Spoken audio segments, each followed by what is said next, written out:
Shalom Bapak Ibu, bagaimana kabarnya pada siang hari ini? Ya, semuanya baik-baik, puji Tuhan Bapak Ibu.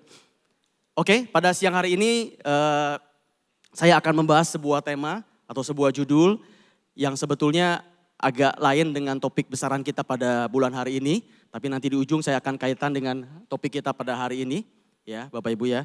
Judul khotbah saya hari ini adalah, boleh ditampilkan slide-nya, tentang kanonisasi Alkitab. Kanonisasi Alkitab. Kita terbiasa belajar dari Alkitab, tapi siang hari ini kita akan belajar tentang Alkitab. Karena sekali lagi Bapak Ibu, seperti yang saya sudah sampaikan, sebetulnya khotbah ini khotbah seri saya menyambung yang tahun lalu Februari 2023. Waktu itu saya pernah berkhotbah dengan judul Deeper into the Bible, mengenal Alkitab dengan lebih dalam. Karena kembali, kalau buat saya sendiri dari semua doktrin-doktrin agama Kristen, sebetulnya doktrin tentang Alkitab ini buat saya menjadi yang paling penting. Karena ini yang menjadi fundamental Bapak Ibu. Kalau kita udah gak percaya bahwa Alkitab ini firman Tuhan, sebetulnya doktrin yang lain menjadi bubar. Kita gak akan percaya bahwa Tuhan Yesus adalah juru selamat kita gak akan percaya bahwa ada doktrin Tritunggal dan lain sebagainya. Nah, kita harus tahu bahwa Alkitab ini betul-betul firman Tuhan. Nah, pada pertemuan yang lalu atau khotbah yang lalu, saya sempat, boleh tampilkan slide-nya? Teman-teman dari multimedia. Saya sempat bicara tentang deeper into the Bible dan waktu itu saya bicara 3 poin yang utama. Boleh tampilkan slide-nya? Teman-teman yang di belakang. Waktu itu judulnya adalah deeper into the Bible dan ada 3 poin utama yang waktu itu saya bahas. Yaitu yang pertama, bagaimana Alkitab ditulis. Yang kedua, keistimewaan Alkitab. Lalu yang ketiga itu adalah bukti bahwa Alkitab itu adalah firman Allah. Ya, jadi bagaimana Alkitab ditulis, keistimewaan Alkitab, dan bukti bahwa Alkitab itu adalah firman Allah. Nanti Bapak Ibu kalau yang belum sempat dengerin, nanti bisa dengerin di YouTube ya, itu Februari 2023. Boleh slide-nya ditampilkan teman-teman multimedia? Oke, sebetulnya Bapak Ibu kalau siang hari ini pembahasan saya itu sebetulnya pengen tahu nih sebetulnya ya. Alkitab kita ini kenapa jumlahnya 66? Bapak Ibu, apakah Bapak Ibu ada yang tahu kenapa Alkitab kita ini jumlahnya 66? Kenapa kitab yang satu masuk tapi kitab yang lain enggak? Karena Bapak Ibu kita perlu tahu ya bahwa sebetulnya jumlah Alkitab dari yang lain-lain itu bisa beda-beda. Misalnya ya, kalau di Alkitabnya Ibrani, nanti kita bahas ya Bapak Ibu ya. Alkitabnya orang Yahudi atau Ibrani, itu jumlah perjanjian lamanya itu adalah 24. Nanti kita lihat ya.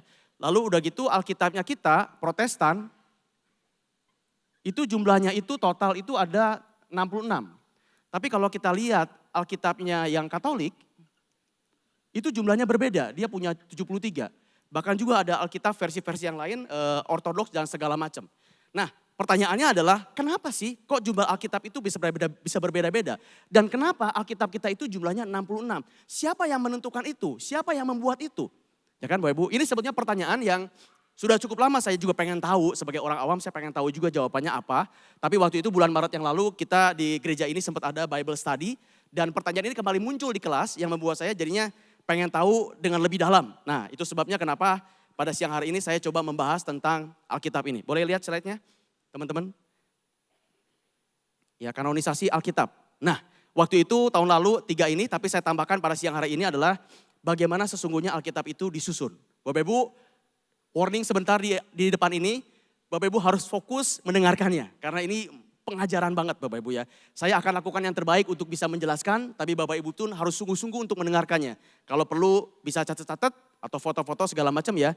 Karena ini banyak, menurut saya ini adalah pertanyaan yang orang Kristen harus tahu jawabannya. Jangan sampai Bapak Ibu ditanya oleh orang lain, agama lain, kenapa sih Alkitab kamu jumlahnya 66? Kenapa sih PL itu jumlahnya 39, sementara PB itu jumlahnya 27, kenapa enggak 28? Terus siapa yang menentukan itu? Kenapa Matius masuk, yang lainnya enggak? Memangnya siapa yang menentukan itu? Bapak Ibu kalau kita jawabannya cuman, ya pokoknya 66, loh kenapa? Ya dari dulu juga 66, enggak pernah berubah. Nah itu repot kalau kita jawabannya seperti itu. Saya harap dengan apa yang kita khotbahkan pada siang hari ini, Bapak Ibu bisa menangkap, paling enggak pernah dengar dan nanti syukur-syukur bisa menjelaskan. Oke? Bapak Ibu, saya punya beberapa pendahuluan sebelum mulai. Yang satu, saya hanya mengutarakan bukti-bukti sejarah yang ada pada saat pembuatan Alkitab ini. Jadi saya tidak bermaksud menjelekan yang lain ya, enggak. Tapi ini adalah sejarah Alkitab yang nanti Bapak Ibu bisa cek sekali kebenarannya di Google, di YouTube maupun di buku-buku. Bapak Ibu nanti bisa cek. Jadi enggak ada niat saya untuk menjelekkan agama tertentu, kitab tertentu nggak ada. Ini cuman kebenaran yang kita sebagai orang Kristen harus tahu. Yang kedua, sesungguhnya Bapak Ibu, proses kanonisasi Alkitab ini, namanya kanonisasi, apa itu nanti kita bahas. Ini adalah proses yang sangat rumit sebetulnya Bapak Ibu. Banyak pro dan kontra, banyak orang yang bilang begini, teolog bilang begini. Jadi ini Bapak Ibu datanya itu sangat, kadang-kadang ngomong gini, kadang-kadang banyak banget Bapak Ibu. Jadi prosesnya sangat rumit sekali. Saya juga waktu mempersiapkan khotbah ini juga cukup melelahkan karena menelitinya cukup banyak Bapak Ibu dan kadang-kadang itu bisa berbeda-beda satu dengan yang lainnya. Tapi ya puji Tuhan, akhirnya saya bisa mengambil sebuah kesimpulan. Mungkin ini bukan versi yang terbaik gitu ya Bapak Ibu, tapi paling enggak saya sudah lakukan yang terbaik dan paling enggak saya bisa sharingkan kepada Bapak Ibu pada siang hari ini. Oke? Siap? Siap ya? Awas. Dikipas-kipas sedikit kepalanya supaya asapnya bisa memudar. Baik Bapak Ibu, kita mulai dulu dengan definisi. Sebetulnya kanon itu apa dan kanonisasi itu apa? Boleh lihat slide-nya. Jadi definisi yang paling sederhana, kanon itu sebetulnya adalah alat ukur. Ya kalau bahasa kita mungkin zaman sekarang ya penggaris lah. Ada sebuah alat ukur, ada sebuah mistar. Sebuah alat ukur, standar. Nah kalau kanonisasi itu apa? Kanonisasi itu adalah proses memilih, memisahkan, dan mengesahkan. Kitab-kitab mana yang dinyatakan berotoritas sebagai firman Tuhan. Nah itu definisi yang sederhana dulu Bapak Ibu ya. Jadi sebetulnya ini adalah sebuah standar yang harus diikuti pada saat bapak-bapak gereja dulu menentukan mana yang masuk ke Alkitab, mana yang tidak masuk ke Alkitab. Nah kenapa ini dibutuhkan Bapak Ibu? Bapak Ibu harus tahu waktu zaman PL maupun pada saat zaman PB itu Alkitab itu banyak banget Bapak Ibu, bisa ribuan. Dan bisa ada yang bilang begini, ada yang bilang begini, ada yang ngomongnya begini, banyak banget ribuan Bapak Ibu. Ribuan dan kadang-kadang bertentangan satu dengan yang lainnya.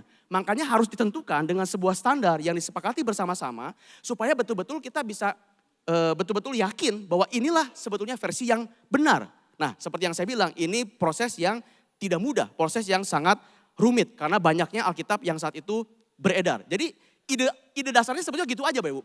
Banyak kitab yang beredar harus dibuat standar supaya kitab-kitab mana yang berotoritas atau tidak. Itu ide standarnya. Atau ide mudahnya seperti itu. Tapi kembali, proses melakukan itu tidak mudah. Sangat-sangat rumit. Bahkan memakan waktu berabad-abad. Untuk betul-betul kita mendapatkan Alkitab kita ini. Ini kita Alkitabnya Protestan ya. Ada 66 kitab. Ini membutuhkan waktu berabad-abad dan prosesnya tidak mudah. Nah mari sama-sama kita belajar supaya kita ngerti Bapak Ibu. Ini Alkitab yang kita punya ini bukan hasil sembarangan. Ya, jadi kita mau belajar tentang Alkitab pada hari ini. Oke. Ibu saya akan bagi dulu supaya gampang saya akan gambarkan seperti ini. Jadi yang namanya proses kanonisasi, boleh lihat slide-nya. Saya bagi menjadi dua, perjanjian lama dan perjanjian baru. Oke ya, perjanjian lama dan perjanjian baru. Karena ini dua hal yang berbeda pada saat kita melakukan pengukuran, standarisasi, kanonisasi kalau baca teologianya. Nah supaya gampang juga di antara perjanjian lama dan perjanjian baru itu ada masa hening yang sama-sama kita tahu. Kalau di Alkitab kita itu dari kitab Maleaki, PL sampai ke Matius itu ada kertas kosong, satu lembar. Satu lembar itu kalau sejarah 400 tahun. Itu namanya masa hening. Kalau bahasa kerennya intertestamental, bahasa kerennya. Nah Bapak Ibu, jadi saya akan gambarkan dulu seperti ini. Dan saya akan mulai dulu dengan perjanjian lama. Nanti kita akan masuk ke perjanjian baru, oke? Ya perjanjian lama dan perjanjian baru karena memang dua hal yang berbeda. Kalau perjanjian baru lebih gampang. Lebih banyak datanya kalau perjanjian baru. Tapi kalau perjanjian lama memang agak sulit Bapak Ibu. Karena datanya itu sudah cukup lama, 2000 tahun lebih. Ya 2000 tahun lebih. Tapi akhirnya secara dicari-cari dengan sumber-sumber yang ada bisa ditemukan bahwa dulu tokoh-tokoh Yahudi mengelompokkan perjanjian lama berdasarkan 3 hal ini. Sekali lagi banyak yang berbeda-beda. Tapi saya dapatkan sumber yang cukup terpercaya yang bilang pada saat PL kanonisasi itu menggunakan 3 ukuran. 3 penggaris kalau pakai bahasa tadi ya. 3 ukuran yang dilakukan untuk supaya menghasilkan yang namanya perjanjian lama. Yang satu adalah ukurannya adalah penulisnya harus nabi. Atau punya karunia bernubuat. Itu syarat yang pertama. Yang kedua harus diterima dan digunakan oleh bangsa Yahudi. Itu ukuran yang kedua, kriteria yang kedua. Ukuran yang ketiga adalah mengkomunikasikan kebenaran dan kehendak dari Tuhan. Nah ini sejauh data yang bisa ditemukan pada saat kanonisasi perjanjian lama menggunakan ukuran atau kriteria yang seperti ini. Baik, nah berdasarkan ini Bapak Ibu, dari ribuan kitab yang ada di perjanjian lama, akhirnya orang-orang Yahudi waktu itu menyepakati bahwa jumlah kitab yang merupakan otoritas keilahian jumlahnya 24. Ya, jumlahnya 24 kitab. Mari kita lihat pengkategoriannya. Ya, Bapak Ibu mungkin bertanya-tanya, bukannya Alkitab Perjanjian Lama itu jumlahnya 39 kalau kita? Ya sabar ya, nanti kita akan masuk ke sana. Tapi ini adalah kitab versi Ibrani dulu, orang-orang Yahudi pada saat itu. Boleh lihat? Nah, jadi Perjanjian Lama atau kitab Yahudi atau Ibrani ada 24 kitab. Yang istilahnya itu namanya Tanakh. Nah Bapak Ibu dengar lagi satu istilah ya, namanya istilahnya Tanakh. 24 kitab orang Ibrani atau Yahudi. Nah 24 itu dibagi menjadi 3 kategori, 3 bagian. Bagian yang pertama kategorinya adalah kitab Torah. Itu isinya adalah 5 kitab dari Musa. Dari Kejadian sampai Ulangan, itu adalah kitabnya Musa, disebutnya namanya Torah. Nah Bapak Ibu, buat orang Yahudi, Ibrani pada saat itu, kitab yang masuk dalam kategori Torah itu adalah kitab dengan otoritas paling tinggi. Kalau ini semuanya sepakat, enggak ada yang membantah. Kitab dari Kejadian sampai Ulangan itu udah pasti firman Tuhan. Udah pasti adalah otoritasnya ilahi. Ya, jadi kalau kitab Torah ini kastanya paling tinggi, levelnya paling tinggi. Tapi bukan cuma itu saja kategorinya, ada kategori yang kedua disebut dalam kategori yang namanya itu adalah ini. Neviim. Berisi kitab para nabi. Ini ada Nabi Yesaya, Nabi Yeremia, ini jumlahnya ada 8 kitab. Yang terakhir kitab kategori yang berikutnya adalah kitab kategori Ketuvim. Ketuvim itu adalah berisikan kitab tulisan berjumlah sekitar 11 kitab. Di sini ada kitab Mazmur, ada kitab Amsal, dan lain sebagainya. Nah, jadi Bapak Ibu pada saat Perjanjian Lama, orang Yahudi punya 24 kitab dengan 3 kategori seperti ini. Kitab kita Perjanjian Lama, kalau saya coba boleh gambarkan lagi, kalau kitab kita Perjanjian Lama itu jumlahnya itu 39 PL, di sini itu adalah 27 PB. Ya, 39, kalau tadi Ibrani itu 24 DPL-nya. Nah, kenapa berbeda Bapak Ibu? Karena masalahnya itu cuman masalah ini aja. Ada yang panjang, ada yang pendek. Maksudnya begini, kalau di kita, kitab, misalkan kitab raja-raja ya. Kalau di kita itu 1 raja-raja, 2 raja-raja. Kalau Yahudi itu raja-raja aja. Nah jadi perbedaannya seperti itu. Makanya kita jadi lebih banyak. Tapi semua prinsipnya, semua isinya sama. Enggak ada yang berbeda. Cuman kalau di kita lebih dipanjangin. 1 raja-raja, 1 Samuel, 2 Samuel. Kalau mereka cuma Samuel, raja-raja dan segala macam. Makanya jumlahnya dia lebih sedikit. Oke, jadi Bapak Ibu sekarang sudah paham ya. Nah itu Perjanjian Lama, kanonisasinya. Saya Bapak Ibu punya 3 catatan tentang Perjanjian Lama. Perhatikan, ada 3 catatan tentang Perjanjian Lama. Catatan Perjanjian Lama yang pertama. Boleh lihat slide-nya? Bapak Ibu yang namanya Perjanjian Lama pada saat zamannya Tuhan Yesus, kanonisasi atau ditetapkan 24 itu sudah selesai dan sudah ada. Perhatikan, pada saat zaman Tuhan Yesus atau zamannya PB, kitab Perjanjian Lamanya orang Yahudi yang jumlahnya 24 itu sudah ada. Meskipun mungkin bukan bentuk buku seperti ini ya, tapi sudah ada dan sudah diakui. Nah, Bapak Ibu ini pun banyak pro kontranya. Ada yang bilang belum, zaman itu belum ada. Yang namanya Perjanjian Lama itu baru disahkan dalam yang namanya konsili. Konsili itu kesepakatan tokoh-tokoh agama pada saat itu. Baru ada di tahun 90 Masehi, namanya konsili Yamia. Nah di sini baru ditentukan bahwa Perjanjian Lama itu ada 24. Tapi pada saat Tuhan Yesus kan bukan 90 Masehi ya. Beliau kan 0 sampai 30 Masehi gampangnya. Belum ada. Tapi kebanyakan teolog bilang enggak.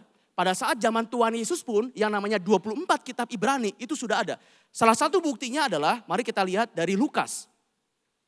Lukas 24 ayat yang ke-44. Ini buktinya. Lukas 24 ayat yang ke-44. Saya bacakan buat Bapak Ibu. Ia berkata kepada mereka, ya ini Tuhan ya, Tuhan Yesus. Inilah perkataanku yang telah kukatakan kepadamu ketika aku masih bersama-sama dengan kamu. Yakni bahwa harus digenapi semua yang ada tertulis tentang aku. Dalam kitab Taurat Musa, Torah, kitab Nabi-Nabi dan kitab Mazmur. Jadi ini kenapa para teolog bilang pada zaman Tuhan Yesus pun yang namanya 24 kitab Ibrani Perjanjian Lama itu sudah ada. Tapi sekali lagi ada pro dan kontranya. Oke, itu catatan yang pertama. Catatan yang kedua, nah ini penting yang kedua ini Bapak Ibu. Jadi di antara Perjanjian Lama sampai Perjanjian Baru itu ada masa hening 400 tahun. Dan Bapak Ibu kalau di Alkitab kita itu cuma selembar kertas ya kan. Tapi banyak kejadian yang terjadi di 400 tahun itu. Makanya Bapak Ibu mungkin juga agak bingung kenapa di Perjanjian Baru tiba-tiba bangsa Romawi yang menguasai. Sementara kalau kita lihat Perjanjian Lama kebanyakan itu Yunani yang menguasai di bagian akhirnya. Tapi kok kenapa tiba-tiba di perjanjian baru udah bangsa Romawi. Nah itu kejadiannya di situ Bapak Ibu. Di 400 tahun itu. Jadi banyak hal-hal yang terjadi di 400 tahun itu. Salah satu kejadian yang terjadi di 400 tahun itu, ini catatan saya yang kedua, boleh lihat chatnya. Muncullah kitab-kitab yang kita sebut namanya kitab apokrifa. Udah pernah dengar Bapak Ibu? Hari ini dengar ya, biar nanti kalau ditanya bisa jawab juga. Apokrifa, apokrifa itu artinya tersembunyi alias yang namanya rahasia. Banyak juga jumlahnya bisa ribuan, bisa ratusan, tapi yang paling terkenal dari kitab apokrifa ini yang muncul di zaman 400 tahun ini adalah 7 kitab ini. Ini yang paling terkenal, makanya tapi saya pakai dan lain-lain di bawahnya ya, karena memang sangat banyak. Ada kitab Tobit, ada kitab Yudit, ada 1-2 Makabe, kebijaksanaan Salomo, dan lain sebagainya. Ibu familiar dengan kitab-kitab ini? Enggak? Oh, oke. Enggak apa-apa. Nah, Bapak Ibu ini namanya kitab apokrifa yang ada di zaman 400 tahun ini. Catatan tentang kitab apokrifa, perhatikan. Kitab-kitab apokrifa ini ditolak oleh orang Yahudi. Makanya jumlahnya tetap 24. Dan tidak dimasukkan ke dalam kanon Ibrani oleh tokoh-tokoh Yahudi pada saat itu. Kitab-kitab ini juga yang 7 dan lain-lain ini tidak pernah satu kali pun dikutip oleh Tuhan Yesus di zaman perjanjian baru. Termasuk oleh para penulis PB. Termasuk berarti juga oleh Paulus. Jadi Paulus, Yohanes, Lukas, Petrus nggak pernah mengutip kitab-kitab yang ada di kitab-kitab apokrifa ini. Nah ini sebuah misteri yang nanti kita ada penjelasannya di belakang. Oke? Itu catatan yang kedua. Yang pertama, zaman Tuhan Yesus sudah ada yang namanya 24 kitab Ibrani. Yang kedua, kita mengenal sekarang kitab-kitab yang namanya apokrifa. Nah, catatan yang ketiga.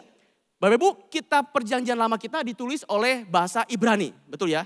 Dan Bapak Ibu situasinya waktu itu, Bapak Ibu juga mungkin sudah tahu bahwa bangsa Israel itu dijajah oleh berbagai bangsa yang lain. Ada Media Persia, ada Yunani, sehingga mereka itu tersebar ke berbagai area. Nah, karena mereka sudah tinggal lama di sana, kalau bahasa zaman sekarang diaspora, ya menyebar dari orang Israel, mereka itu pengen baca Alkitab tapi udah nggak bisa bahasa Ibrani. Waktu itu bahasa internasionalnya adalah bahasa Yunani. Mereka pengen, gue orang Ibrani, masa nggak pernah baca Alkitab tapi saya nggak bisa bahasa Ibrani.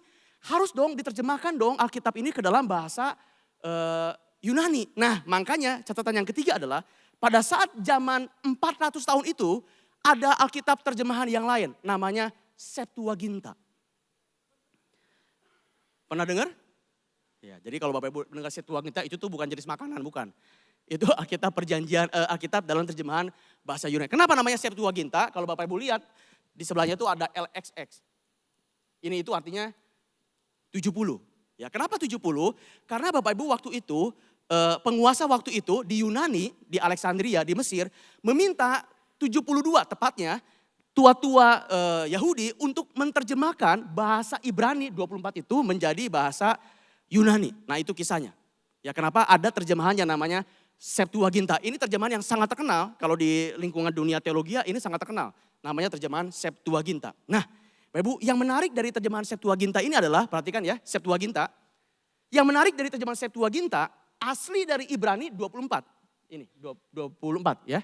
Tapi Septuaginta yang menerjemahkan bahasa Ibrani menjadi bahasa Yunani, mereka menambahkan kitab-kitab apokrifa. Mereka menambahkan kitab-kitab apokrifa. Which is sebelumnya oleh orang Yahudi sendiri kitab apokrifa ditolak. Tapi dalam terjemahan bahasa Yunani yang namanya Septuaginta dia kembali dimasukkan. Oke? Kalau Bapak Ibu tanya sama saya, siapa 72 orang itu yang menerjemahkan ke dalam bahasa Yunani? Karena LXX itu 70, which is 70 orang. Siapa dia? Enggak ada yang tahu siapa dia. Yang pasti tokoh-tokoh penting orang Yahudi pada zaman itu. Lalu pertanyaan kedua, kenapa kitab apokrifa dimasukkan ke dalam Septuaginta? Kenapa? Itu pun tidak ada yang mengetahui secara pasti. Tapi salah satu tradisi yang ada pada saat itu bilang begini, ya mereka memasukkan ke dalam Septuaginta. Kenapa? Karena di kitab perjanjiannya orang Yahudi nggak ada tuh cerita di 400 tahun itu ngapain aja nggak ada. Karena Bapak Ibu sekali lagi banyak peristiwa yang terjadi di 400 tahun itu. Bapak Ibu nanti kalau baca juga banyak kisah-kisah sejarahnya. Nah itu nggak ada di sini. Nah penerjemah Septuaginta merasa bahwa harus dimasukkan juga informasinya supaya nyambung dari Maleaki supaya nanti ke Matius. Makanya dimasukkan ke dalam Septuaginta. Itu kalau secara tradisi ya Bapak Ibu nanya kenapa dimasukkan. Lalu kalau Bapak Ibu juga nanya berapa jumlah kitab yang akhirnya ada di Septuaginta?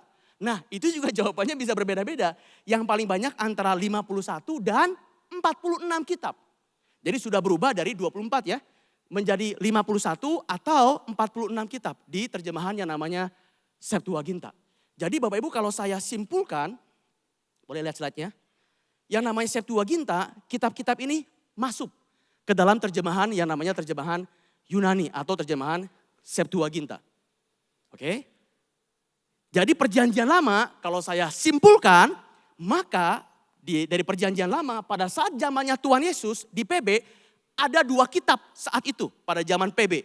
Yang pertama kitab PL-nya Ibrani jumlahnya 24, enggak ada kitab Apokrifa. Yang kedua adalah kitabnya Septuaginta yang jumlahnya 51 atau 46, 24 ditambahkan dengan kitab-kitab Apokrifa. Jadi pada saat zaman PB itu Tuhan Yesus ada, itu ada 2 buah kitab yang beredar pada saat itu di masanya Tuhan Yesus. Itu kanonisasi perjanjian lama. Oke.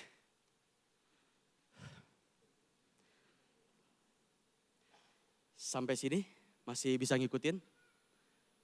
Udah mulai pening-pening? Belum? Tapi ini penting Bapak Ibu, kita mesti tahu yang gini-gini. Ya paling enggak pernah dengar, Septuaginta saya pernah dengar tuh, Tanak pernah dengar gitu. Oke, kita masuk PB atau kita 2 penutup? PB lah ya, nanti saya dimarahin, masih lama soalnya. Sekarang kita masuk ke perjanjian baru. Tapi perjanjian lama kesimpulannya seperti ini. Perjanjian baru. Nah Bapak Ibu, perjanjian baru. Proses perjanjian baru tidak kalah serunya. Dan tidak kalah rumitnya Bapak Ibu. Ya perjanjian baru ini. Dan sebelum saya bahas bagaimana ukuran-ukuran yang ada dan kenapa kitab-kitab yang kita punya 27, Bapak Ibu harus tahu dulu kondisi saat itu. Jadi Bapak Ibu, gereja kan terbentuk pada abad 1. Ya, pada abad 1 Masehi, gereja. Karena Tuhan Yesus sudah meninggal, murid-murid dianiaya, gereja mulai ada di 1 Masehi. Nah, pada saat itu 27 kitab itu enggak seperti sekarang. Jadi bentuknya enggak tertulis seperti ini, Bapak Ibu ya.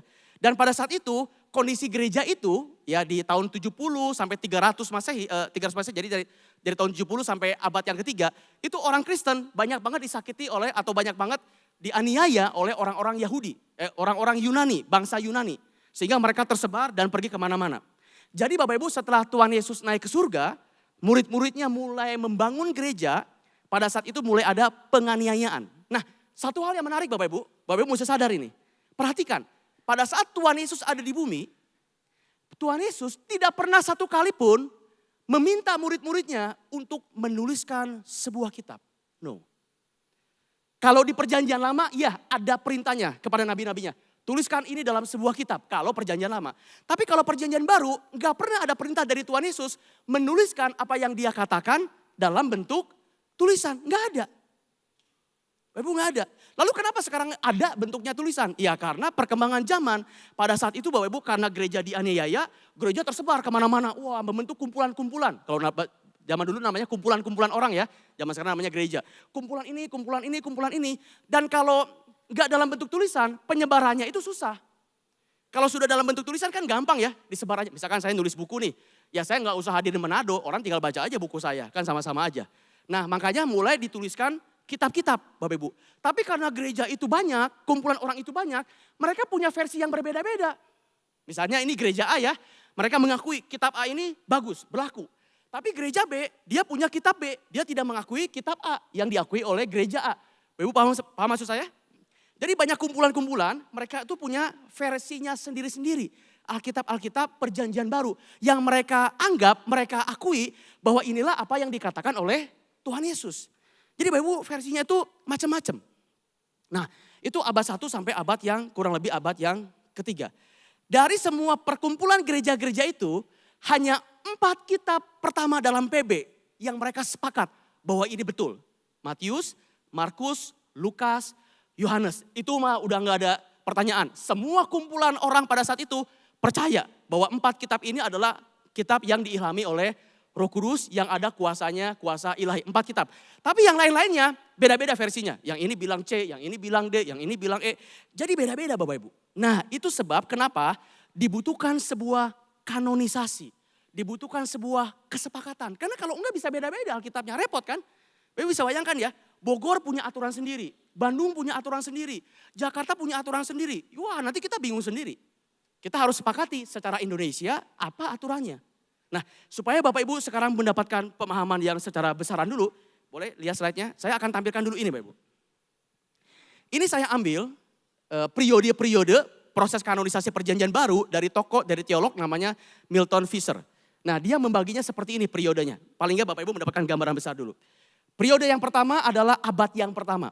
Di sini kitab-kitab mulai bermunculan, seperti yang saya tadi bilang, disalin dan disebar ke berbagai gereja atau perkumpulan orang-orang percaya, disebar. Oke. Lalu periode yang kedua, paruh pertama abad yang kedua. Jadi satu abad ini ya. Kitab-kitab tersebut mulai dikenal dan mulai dikutip sebagai otoritas.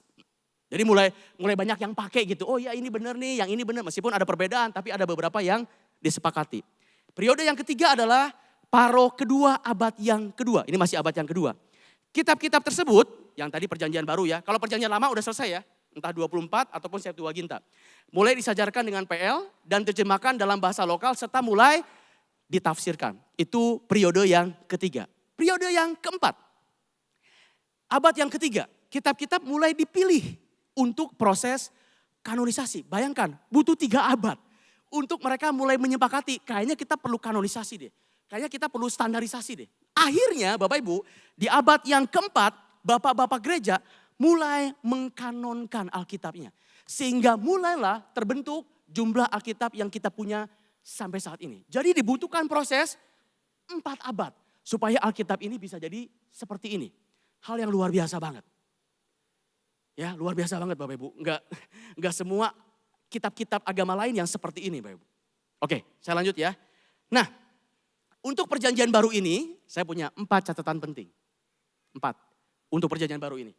Catatan penting yang pertama, Bapak Ibu, sebagaimana perjanjian lama, di perjanjian baru pun muncul kitab-kitab apokrifa.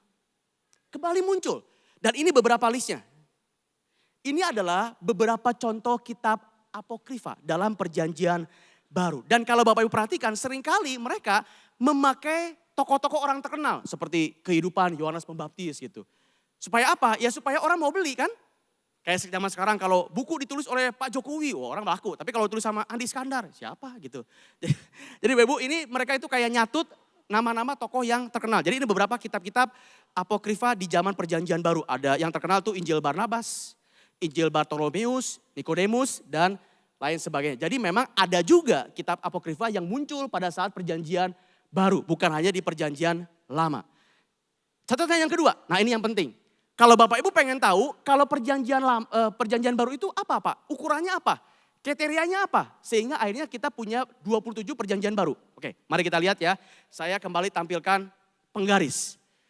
Ukuran yang pertama atau kriteria yang pertama adalah memiliki otoritas kerasulan. Jadi kitab itu harus punya otoritas kerasulan. Dari sekian banyak kitab, enggak semuanya punya otoritas kerasulan. Apa maksudnya otoritas kerasulan? 1, harus ditulis oleh rasul atau murid Tuhan Yesus. Harus. Atau orang-orang yang punya hubungan dekat dengan rasul baru boleh masuk. Kalau Bapak Ibu perhatikan dari 4 kitab yang pertama, Matius, Markus, Lukas, Yohanes. Dari 4 ini, siapa yang murid Tuhan Yesus? Wahyu, bukan Wahyu. Dari Matius, Markus, Lukas, Yohanes. Yohanes dan Matius, muridnya Tuhan Yesus. Tapi yang namanya Markus dan Lukas itu bukan muridnya Tuhan Yesus secara langsung. Tapi mereka punya hubungan dekat dengan para rasul. Ya kan, Lukas dengan Paulus, Markus dengan Petrus. Makanya tetap dimasukkan ke dalam Alkitab kita, dalam perjanjian baru. Nah itu yang disebut dengan otorisasi kerasulan. Yang kedua, apa ukurannya adalah ini. Boleh lihat slide-nya? Memiliki ajaran yang benar, tentu saja ya harus benar. Ajarannya harus sesuai dengan perjanjian lama juga. Yang ketiga, berpusat pada Kristus, tentu saja. Ya, ini bukan hal yang asing. Lalu yang keempat adalah kapan kitab tersebut ditulis. Semakin dekat dengan tahunnya Tuhan Yesus, semakin valid. Kalau dia baru muncul kitab itu di abad yang keempat, sangat diragukan. Karena tiba-tiba muncul, ini dari mana ujuk-ujuk gitu. Dan udah terlalu jauh dengan kelahiran Tuhan Yesus. Jadi semakin dekat, semakin bagus. Kebanyakan dari perjanjian baru ditulis di bawah abad 1. Di bawah 100 tahun. Jadi ada yang 90 tahun, ada yang 50 tahun, ada yang dekat banget dengan kehidupan dari Tuhan Yesus. Yang terakhir adalah, boleh lihat slide-nya, diterima oleh komunitas Kristen.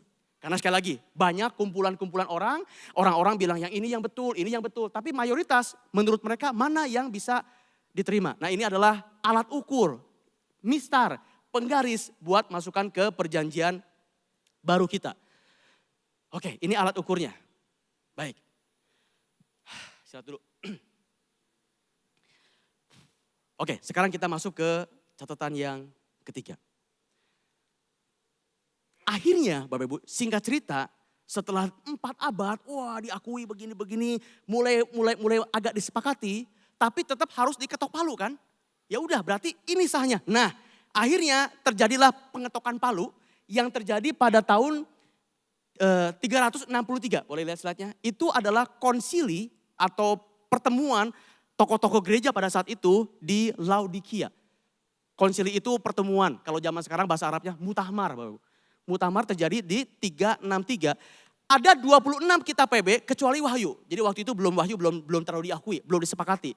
Dan 39 PL ditambah kitab Baruk dan kitab Yeremia. Ini konsili yang pertama, Laodikia. Lalu ada lagi konsili yang kedua, namanya konsili Hippo. 393, kurang lebih 30 tahun kemudian. Tapi yang menarik Bapak Ibu, di konsili Hippo ini kitab apokrifa. Masih ingat? Yang masih ragu-ragu gitu, dimasukkan ke dalam Alkitab. Jadi ada 27 kitab, Wahyu sudah masuk, ditambah dengan 39, ditambah dengan 7 kitab-kitab apokrifa. Jadi di konsili Hippo itu jumlah Alkitab berapa Bapak Ibu? 27 tambah 39 tambah 7. Coba kalkulator. Gini aja kalkulator. Kurang lebih 43. Ya Bapak Ibu ada 43. Tapi di sini kitab-kitab apokrifa perjanjian lama masuk di Hippo. Dan ini yang konsili yang ketiga adalah Kartago di tahun 397. Dan ini memperkuat, artinya tetap gak ada perubahan sama seperti yang namanya di Hippo. Jadi Bapak Ibu, mulai abad yang keempat, Alkitab kita itu jumlahnya bukan 66 seperti sekarang. Jumlahnya itu adalah 73. Karena ketambahan 7 kitab dari yang namanya apokrifa. Kayak biar Bapak Ibu ngerti nih. Oh, nah Bapak Ibu, selama berabad-abad dari abad yang keempat, itu yang namanya kitab apokrifa itu menjadi pro dan kontra terus selama berabad-abad. Coba mari kita teruskan sejarahnya ya. Abad yang keempat ini sudah ada 39 PL, 27 PB, sudah ada 66 kitab sama seperti yang kita punya, tapi ada kitab-kitab apokrifa dan semua ditulis dalam bahasa Yunani. Ini abad yang keempat. Abad kelima, abad keenam, abad ketujuh, seterusnya ini masih pro dan kontra. Ini apokrifa ini gimana ya? Masuk apa enggak? Masuk apa enggak? Sampai akhirnya abad yang keempat dulu Bapak Ibu, ini ada yang namanya Jerome, Bapak Gereja. Jerome atau yang namanya Hieromeus itu adalah orang yang menerjemahkan Alkitab dalam bahasa Yunani ke bahasa Latin. Namanya Alkitab Vulgata, bahasa Latin. Nah Alkitab dalam bahasa Latin inilah yang nanti akan banyak dipakai oleh agama Katolik. Bapak Ibu perhatikan, Jerome awalnya dia gak mau memasukkan kitab apokrifa, gak mau. Tapi karena penguasa pada saat itu menekan terus segala macam, akhirnya dia memasukkan kitab apokrifa ke dalam terjemahan bahasa Latin. Namanya bahasa Vulgata. Ya Bapak Ibu, jadi di abad keempat pun masih ada kitab apokrifa. Ini terus berlangsung sampai Bapak Ibu, kalau Bapak Ibu ingat, yang namanya zaman reformasi. Ini adalah zamannya Martin Luther. Makanya di sini mulai ada Kristen Protestan. Nah memasuki zamannya reformasi, tokoh-tokoh reformator pada saat itu, John Calvin, Martin Luther, Zwingli, mereka nggak setuju dengan yang namanya kitab apokrifa, nggak mau. Karena menurut mereka tokoh-tokoh reformat ini berjasa loh buat kita Bapak Ibu. Makanya kita ada agama Protestan kan. Ini kan awal-awalnya di abad ke-15. Mereka nggak mau kitab apokrifa ini masuk ke dalam Alkitab ini. Karena menurut mereka kitab apokrifa itu boleh dibaca karena banyak pengetahuan sejarah di sana. Tapi tidak memiliki otoritas ilahi. Kenapa? Karena kadang-kadang banyak yang salah gitu Bapak Ibu. Banyak yang berkontradiksi dengan apa yang diajarkan oleh perjanjian baru. Para rasul dan oleh Tuhan Yesus sendiri. Jadi mereka nggak mau dimasukkan ke sana. Tapi pada saat itu yang berkuasa kan pada saat itu Katolik ya. Mereka dari Katolik langsung bilang begini. Boleh lihat slide-nya? Mereka langsung mengadakan pertemuan kembali. Namanya pertemuan Trente. Itu 1545. Mereka kembali menegaskan. Tidak, Meskipun Martin Luther protes, tokoh reformator protes, tidak, tetap apokrifa masuk ke dalam Alkitab kita. Nah, sejak saat itu kitab agama Katolik itu berbeda dengan kita. Mereka memasukkan yang namanya kitab-kitab apokrifa. Makanya mereka jumlahnya itu ada 73, berbeda dengan kita. Kita 66, makanya kalau dikurangi kan jumlahnya 7. Nah tapi kita agama Protestan, enggak, kita melepaskan kitab-kitab apokrifa. Nah kitab-kitab apokrifa itu bahasa yang lain namanya Deuterokanonika atau kanon yang kedua yang disepakati oleh agama Katolik. Nah Bapak Ibu, sejak, boleh lihat slide-nya, sejak abad yang ke-15 sampai hari ini, inilah kondisi Alkitab kita. 66 kitab Protestan dan 73 kitab Katolik. Oke. Kalau ini saya cuma bawa dua perbandingannya ya, Protestan dan Katolik. Sebetulnya ada juga kitab Alkitab Ortodoks, itu Katolik Timur, tapi kalau ini kan Katolik Barat, itu beda lagi jumlahnya Bapak Ibu. Tapi dua aja udah pusing ya. Jadi kalau saya simpulkan Bapak Ibu, ini kesimpulannya. Kesimpulannya nih, Alkitab Perjanjian Lama ada dua kitab. Kitab Ibrani non-apokrifa jumlahnya 24. Dan kitab Septuaginta yang diterjemahkan dalam bahasa Yunani. Jumlahnya apakah 51 atau 46, itu perjanjian lama. Tapi perjanjian baru ada di abad yang keempat ada 66 kitab. Ditambah dengan kitab-kitab apokrifa, bahkan juga terjemahan Latin tadi ya, Vulgata oleh Jerome. Lalu di abad yang sekarang Bapak Ibu mulai terjadi perpecahan sampai abad 20 ini. Kitab Katolik ada 66 ditambah dengan 73. Dan kitab Protestan jumlahnya itu adalah 66. Bapak Ibu, itu sejarahnya. Sekarang mungkin Bapak Ibu tahu dan bisa menjawab. Kalau ditanya, kenapa Alkitab kita jumlahnya 66?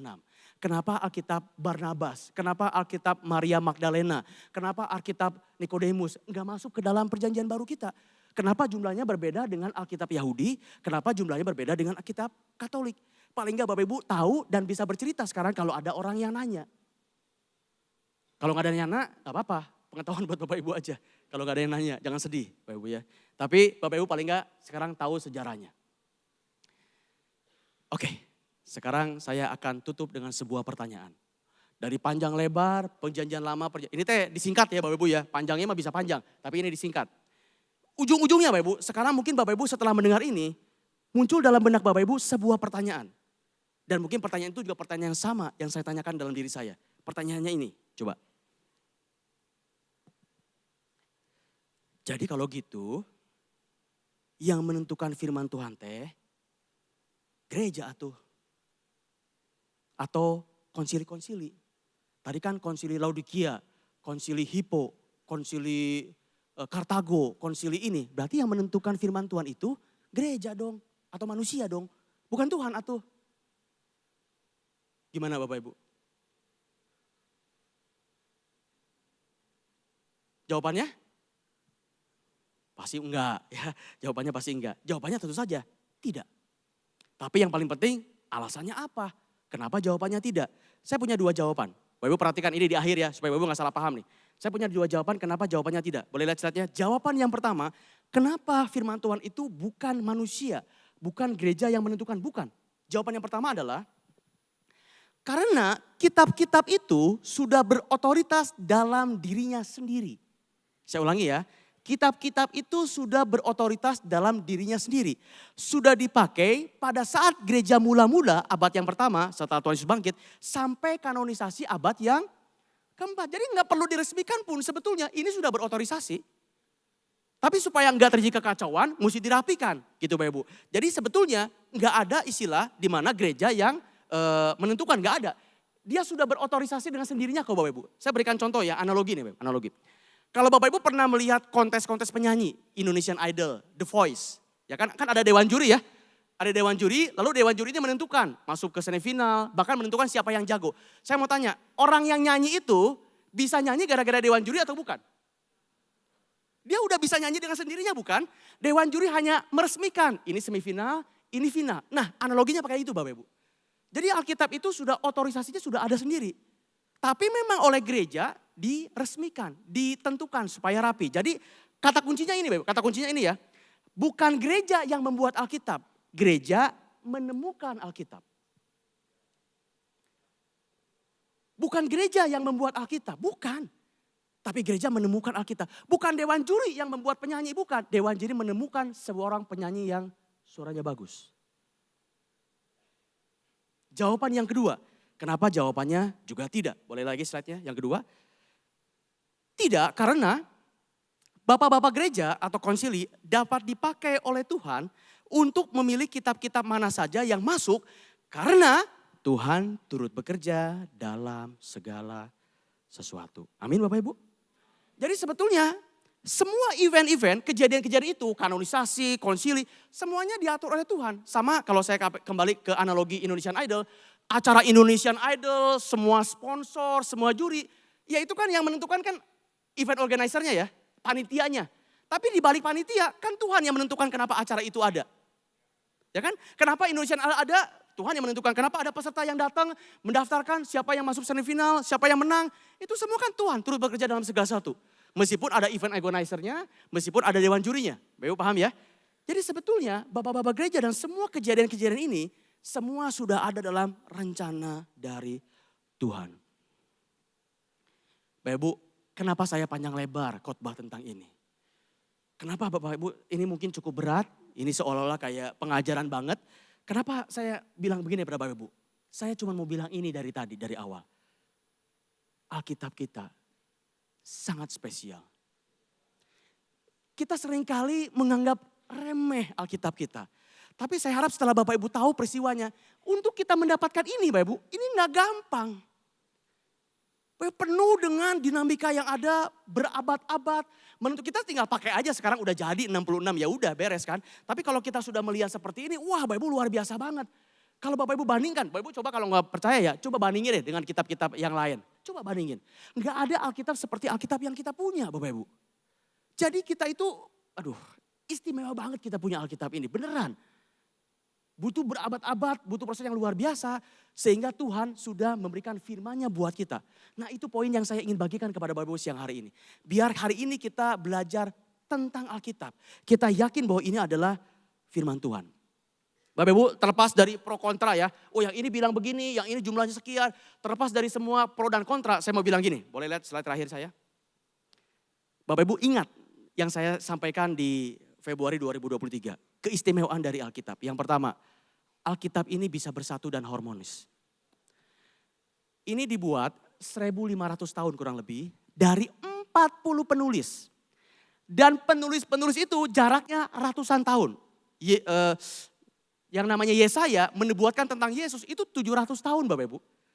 Dan itu semuanya sinkron, plek. Nggak ada yang meleset, semuanya plek. Dan zaman dulu nggak ada email, nggak ada WA, nggak ada ChatGPT.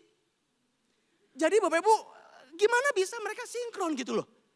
Hebat banget Alkitab kita. Yang kedua, boleh lihat slide-nya. Alkitab itu tidak pernah bisa habis dipelajari.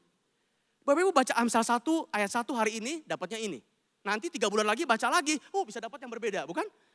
Tapi kalau kita baca novel, Kung Fu Boy gitu. Ya kita udah tahu, ini nanti mati di situ tuh. Nanti di sini jatuh tuh, pasti jatuh. Tapi kalau Alkitab, kita setiap hari bisa dapat, pencerahan lagi. Luar biasa banget. Yang ketiga, Alkitab itu, ya tadi ya, semua nubuatan, ramalan dalam Alkitab itu terjadi dengan sangat tepat. Salah satu nubuatan yang hampir meleset adalah kelahiran Tuhan Yesus. Itu tinggal tipis banget meleset itu nubuatan. Tapi Tuhan terus bekerja. Itu kan Tuhan Yesus waktu itu kan ya disuruh ke Mesir dulu, Yusuf sama Maria disuruh ke Mesir dulu, balik lagi ke Nazaret. Segala macam. Itu hampir banget miss. Hampir. Nubuatan dari Yesaya. Tapi kejadiannya tidak. Semua tetap terjadi sesuai dengan apa yang dinubuatkan. Bapak Ibu, gak ada Alkitab seperti yang kita punya. Gak ada Bapak Ibu. Jadi sayang banget kalau kita gak pernah baca. Sayang banget. Ini luar biasa banget. Kisahnya luar biasa. Terjadi seperti ini luar biasa Bapak Ibu. Ujung-ujungnya saya tutup dengan sebuah ayat. Segala tulisan yang diilhamkan Allah memang bermanfaat untuk mengajar, untuk menyatakan kesalahan, untuk memperbaiki kelakuan, dan untuk mendidik orang dalam kebenaran. Kalau Bapak Ibu pengen tahu bagaimana caranya untuk ini, Bagaimana caranya untuk berhasil? Bagaimana caranya untuk mendapatkan keselamatan? Bagaimana caranya supaya saya ditebus dosa saya? Bagaimana saya coba ini? Bapak Ibu, nggak ada lain, nggak ada bukan. Jawabannya ada di sini. Mendidik orang dalam kebenaran. Demikian Bapak Ibu, ibadah kita pada siang hari ini. Semoga memberkati Bapak Ibu semuanya. Biar hari ini kita yakin, kita percaya, kita bersyukur buat Alkitab yang seringkali kita anggap rendah. Seringkali Bapak Ibu, kita buat apa, kita taruhnya aja nggak tahu kemana, berdebu-berdebu. Tapi siang hari ini kita belajar untuk mendapatkan 66 seperti ini. Kalau bukan Tuhan yang bekerja, ini nggak akan jadi. Ini nggak akan jadi. Ini perwakilan Tuhan buat hidup kita, yaitu firman Tuhan. Bapak Ibu, saya undang semuanya bisa bangkit berdiri. Mari semuanya tundukkan kepala, tutup mata Bapak Ibu. Mari kita tutup ibadah kita pada siang hari ini dengan sebuah komitmen. Saya nggak tahu apakah Bapak Ibu selama ini baca Alkitab atau tidak. Dan apakah Bapak Ibu selama ini mungkin kalaupun baca Alkitab ya, kalau pas sempat aja, bolong-bolong. Kalau ada waktu sisa baru baca Alkitab, saya juga nggak tahu. Apa mungkin Bapak Ibu juga selama ini saya baca Pak, tapi ya secepatnya aja lah. Ya nggak pernah direnungkan, nggak pernah dikunyah, saya juga nggak tahu. Tapi biarlah firman Tuhan pada siang hari ini yang membuat kita ngerti bahwa Alkitab ini sungguh luar biasa. Alkitab ini bisa jadi seperti ini, bukan hal yang kebetulan. Butuh proses yang panjang, berabad-abad. Dan kalau bukan Tuhan yang bekerja, ini tidak akan terjadi. Bapak Ibu, jangan sia-siakan firman Tuhan ini. Mari ambil waktu, sempatkan untuk membaca ini. Karena firman Tuhan ini mendidik kita dalam kebenaran, menyatakan kesalahan kita, membuat kita ngerti bisa menjalani kehidupan ini seperti apa. Saya undang Bapak Ibu berbicara kepada Tuhan secara pribadi. Minta ampun kalau selama ini Bapak Ibu seringkali tidak baca firman Tuhan secara disiplin. Buatlah komitmen yang baru siang hari ini. Tuhan, aku mau membaca firman-Mu setiap hari, merenungkan firman-Mu setiap hari. Bapak Ibu, saya silakan secara pribadi berdoa kepada Tuhan. Terima kasih.